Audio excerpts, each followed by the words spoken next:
乡亲啊，继续来看大台北地区的客停车，为今仔日开始起过年价。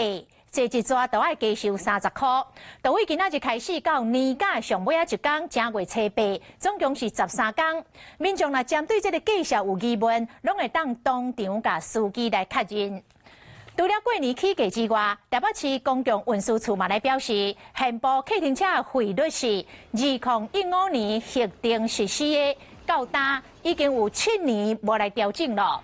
为着要来反映司机的薪水甲车辆的成本。为4月开始，起跳价为70块调整到85块，也就是讲，为4月份开始，大台北地区的客停车一坐起哩就是85块来起跳。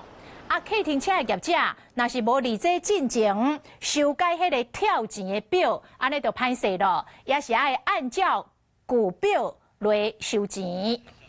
Hello， 大家好，我是乃瑜，要教给大家2个任务。第一个，华视新闻的脸书专页，你按赞了吗？